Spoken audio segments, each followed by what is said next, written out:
Enod Sagamos. Kami po miyembro kan KBP, kapisanan ng mga broadcaster ng Pilipinas. Ang oras po alas 5:06.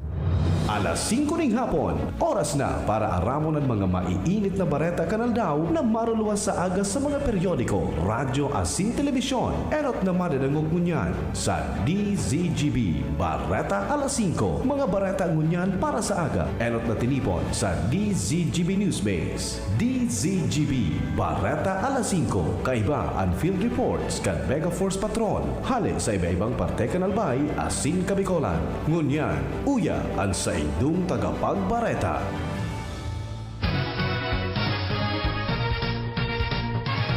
Maray na hapon mga tugang. Aldaw po nin Webes. Ini ang bareta alas 5.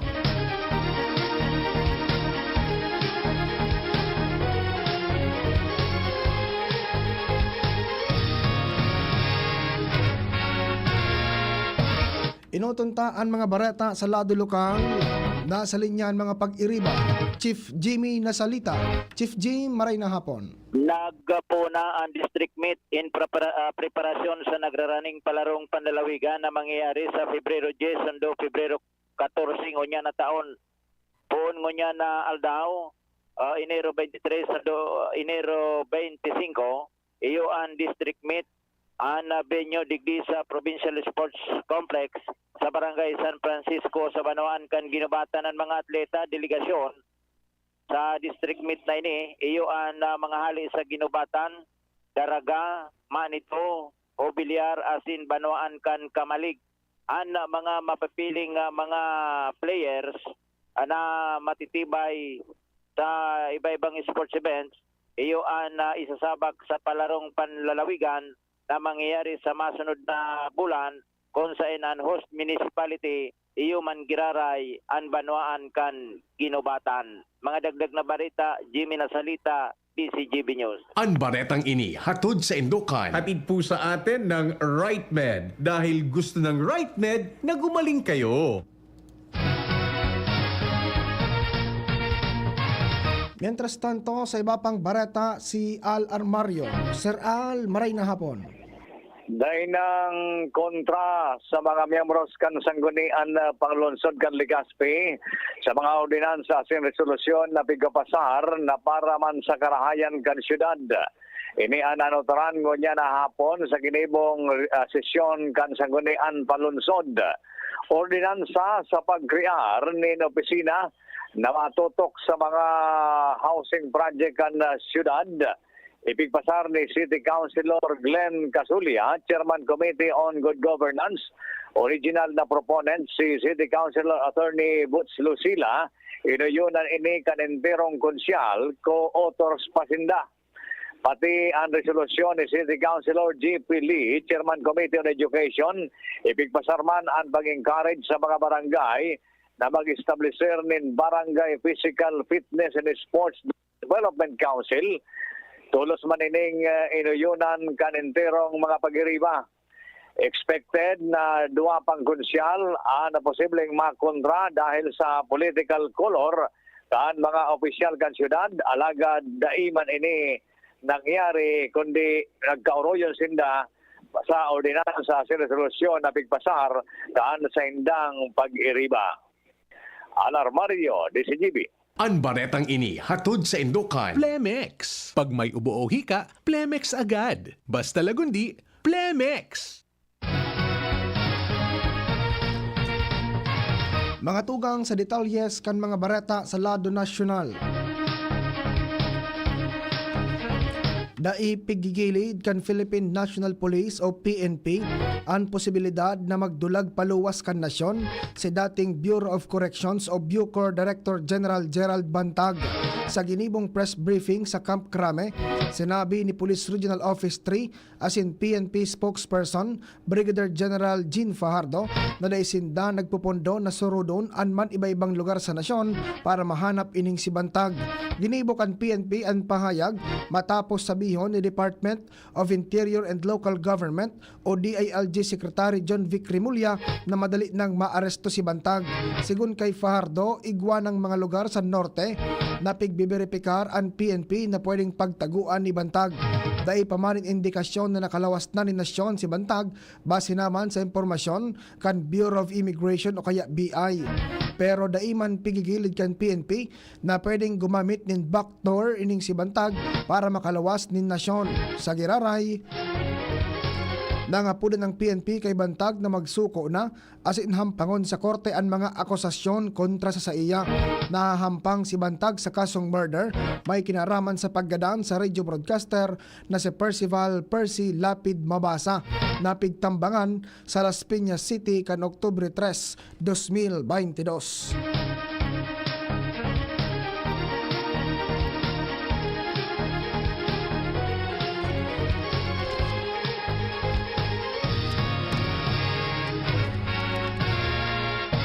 Siniguro po kan Korte Suprema na pigigibuninda ang gabos para tulos na maasikaso asin maresolberan ang mga petisyon na naresibi hali sa mga kandidatong madalagan sa eleksyon sa Mayo 12, 2025. Sigun kay Attorney Camille Sui Meiting, tagapagtaram kan Supreme Court na poon Oktubre 9, 2024, sagkod Enero 10, 2025, igwasindang naresibi na 25 petisyon hali sa mga senatorial asin local candidates.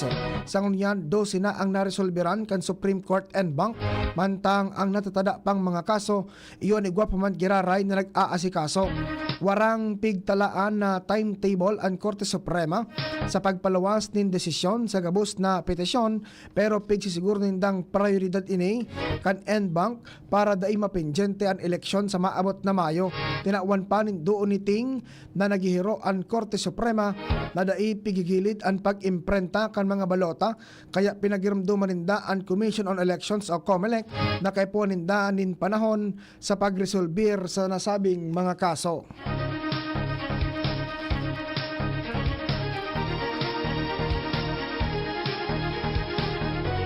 Sa iba pang mga bareta na biktima kan online scam ang veteranong Singaporean actor na si Lawrence Pang, 78 anyos, asin nawa ran siya nin maabot sa 1.5 milyones pesos kan mabudol siya kan Pilipinang namidbidan niya sa dating site.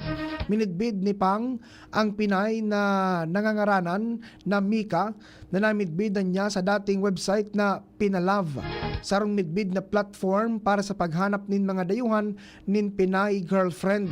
Pig-inganyar siya ni Mika na mag-invest nin ribo-ribong dolyar para maging reseller kan man iba-ibang produkto sa peking online na negosyo na nag-ooperate sa peking version kan Japanese e-commerce platform na Rakuten. Sinabi niyang sa primero, garong lehitimo ang mga transaksyon sa nasabi ng platform asin makaskas ang benta. Pero na-discover niya na loko siya kanday niya ma-withdrawan sa iyang income. Nagtutubod siya na peke ang mga customer asin gibo-gibo sana ang nasabing kumpanya. Kan baloon man niyang pondohon ang pagpapabakal, bigla na sanang naipost an sa iyang mga produkto na daing permiso. Sa paglihis kan panahon, nakapag-video call man si Pang kay Mika asin nakakuha siya rin screenshot sa tunay kaining pandok. Na-discover niyang dakula ang pagkakaiba sa mga retrato dahil ginibong edited na enot na nagpahulog kan buot niya kay Mika. Digdi na kumpirmar na panluloko sana ang pangyayari. Sinabi man ni Philippine National Police o PNP Anti-Cybercrime Group o PNP ACG spokesperson Wallen May Arancillo, biktima si Pang kan cybercriminal na pigtutubudan na nag-ooperate hali sa sarong scam hub digdi sa Pilipinas. Nagigibo naman ang mga otoridad kan lakdang para maraman ang tunay na identity ni Mika sa paagi kan mga detalye kan sa iyang payment service provider. Ididagos man ni Pang ang pagsangat nin kaso kontra sa nasabing scammer.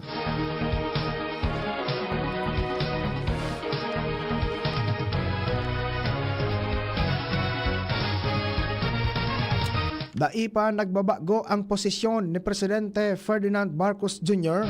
sa Senate Bill number 1979 o ining Adolescent Pregnancy Prevention Bill, maski pa hinali na ang nagkapya ng mga provision sa Comprehensive Sexual Education. Sa sarong halipot na pahayag, sinabi kan Presidente na kaipuan mo nang mabasa kaini ang substitute bill bago magdesisyon kung mauyon sa propwesto ni Senadora Risa Hontiveros. Dahil sa sa matinding pagkontra kan presidente asin pagkonsiderar sa nagkapirang grupo, 7 senador ang nag-withdraw nin suporta sa nasabing propwestong ley. Matatandaan, sinabi ni Presidente Marcos kan Lunes, Enero 20 na dai niya ini pipirmahan bagkos i-veto niya in kaso makapasar dahil sa makaulok, kasuklam-suklam, dahil sa salang representasyon kung ano ang dapat na maaraman sa sexual education na ituturo sa mga aki. Dahil sa negatibong reaksyon kan mayorya, sinabi ni Hontiveros na plano kaining mag-file nin substitute bill para masimbagan ang mga probisyon na habo sa iyang enot na propwesto.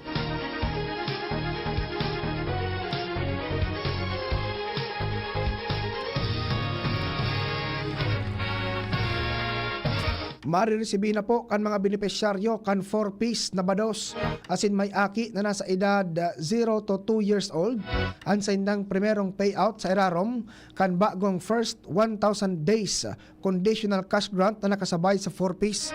Sigun kay 4-piece National Program Manager Gemma Gabuya, puon sa ultimong parte kan Enero, sagkod sa primerong simana kan Pebrero, malaog na sa ATM kan mga benepisyaryo ang bulanan na first 1,000 days o F1KD health grants na kantidad 350 pesos. Nasa sobra 80,000 na benepisyaryo ang piglalaoma na mabibenepisyuhan kan cash grant kung sain 21,000 ang bados. Katuyuhan kan grant, iyon matabangan ang household beneficiaries na magkaigwanit access para sa mga serbisyong manungod sa edukasyon asin salud. Katakod kay ni nilinaw man ni Gabuya na kaipuhan na magsunod ang mga benepisyaryo sa inilatag na kondisyon kan programa, kaibahan ang prenatal check-up sa mga DOH accredited health facilities, tracking pregnancy, antenatal care services, pag-aki sa sarong DOH accredited health facility, pag-atendir sa mga postnatal visits, counseling sessions, asin pag-inom nin micronutrient supplements, asin ang immunization.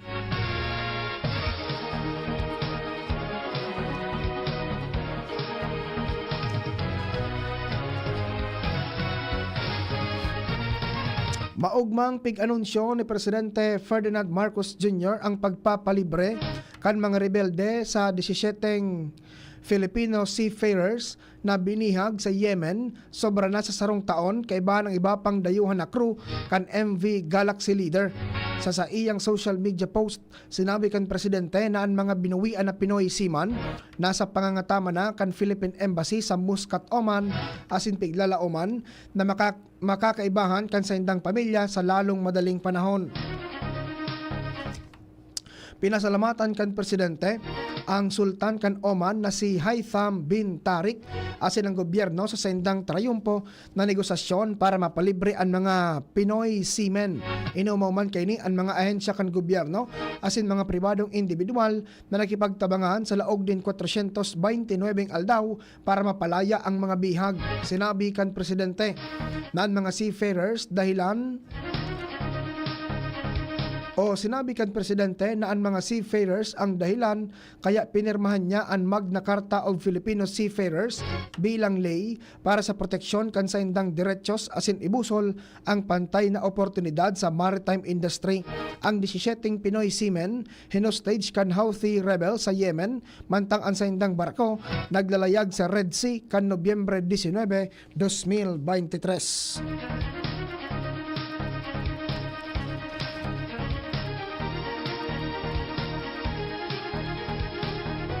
Nakisumaro ang Department of Foreign Affairs o DFA sa pag-ugma makaliis na mapalibre ang 17 seafarers na naging hostage sa Yemen nin sobra sarong taon.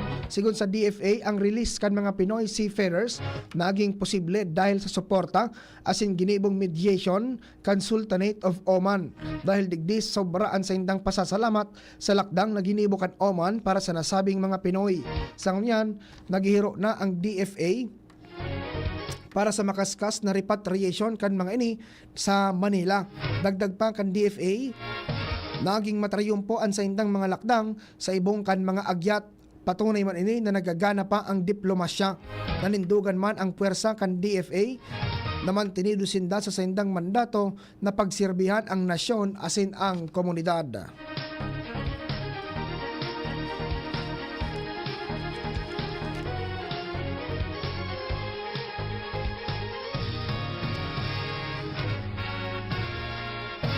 Maabot sa 18 dayuhan ang dinakop kan mga otoridad kanakaliis na semana sa Parañaque City dahil sa mga scam activities. Kung sain, kay bahan digdi ang 11 Chinese nationals asin 7 Vietnamese.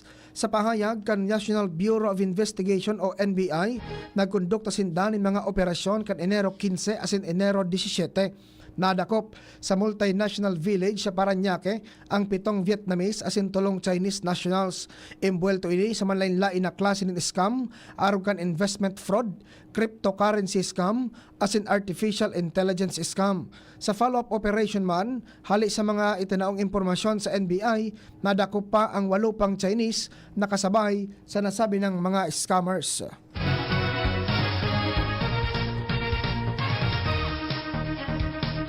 Pinasalamatan po ni Presidente Ferdinand Marcos Jr. ang Asian Development Bank o ADB sa gabos na mga pagtabang kaini sa gobyerno, partikular na sa mga foreign assisted project na pag-iimplementar digdi sa nasyon. An pahayag ginibo kan Presidente sa farewell call ni outgoing ADB President Asaka Masatsugu sa Malacanang kasubagong aga. Opisyal na nagpaaram si Masatsugu sa presidente dahil natapos na ang sa iyang termino bilang presidente kan ADB. Sinabi kan presidente na dakol na importanteng kasunduan asin koordinasyon ang nagibo kan ADB para sa gobyerno sa irarom kan pamamahala ni Makatsugu asin namumundo siya dahil sa natapos na ang pagtinir niya sa nasyon. Naglalauman si Presidente Marcos Jr. na magpapadagos ang magayon na relasyon kan Pilipinas asin ADB dahil kay puan ini kan nasyon lalo na sa pagbusol kan mga proyekto asin programa. Kasabay kay ni tinawan kan presidente nin Order of Sikatuna si Masatsugu sarong Order of Diplomatic Merit asin pigtatao kan presidente kan nasyon sa mga individual na nakakapagtao ninday matatawadan na serbisyo digdi sa Pilipinas.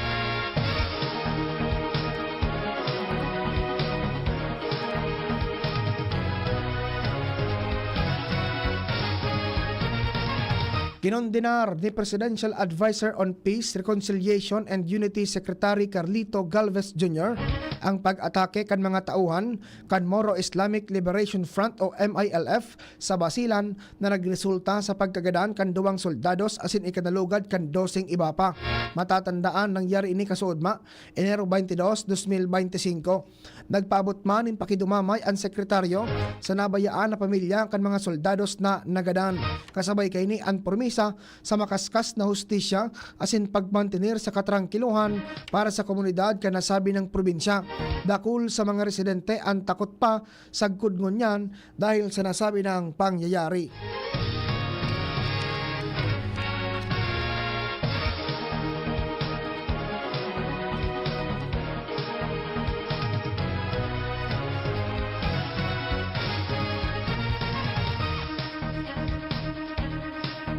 Nangapudahan si National Unity Party President asin Camarines Sur Representative El Rey Villaferte sa Senado asin Kamara de Representantes na aprobaran ang pupwesto na minataon ng proteksyon sa mga agyat bago matapos ang 19th Congress sa Hunyo.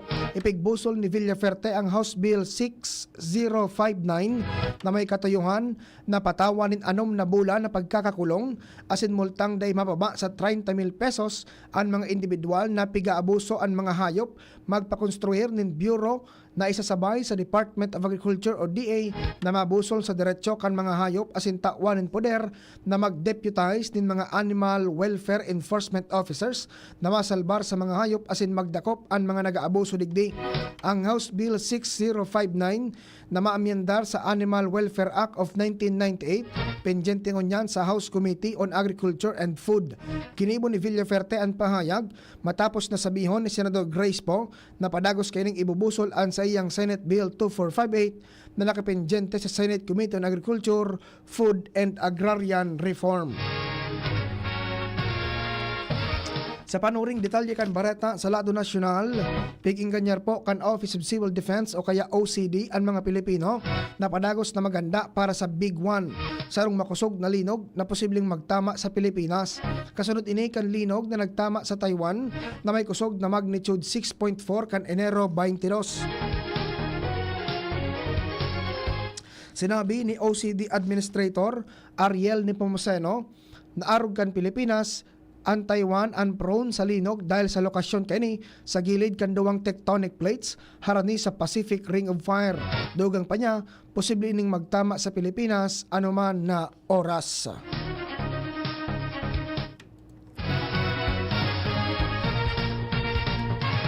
Mga tugang, iyan po ang detalyes kan mga bareta ngunyan para sa aga. Mga baretang maruluwa sa mga dyaryo nasyonal. Alagad enot na pong nadangog sa Radyo DZGB. Ini ang bareta alas 5. Nakaibahan ta si Nems Flora sa lado teknikal, Jerome Martinez sa IT, sa production si Shara May Leron. Newsroom sa panginot ni News Director Mar de la Cruz, katawang si Angel Mustaza, Jenny Balyeran, asin Joy Jeresco. Ako po sa indong tagapagbareta, Joshua Bino. Salamat po kan sa indong pag-antabay.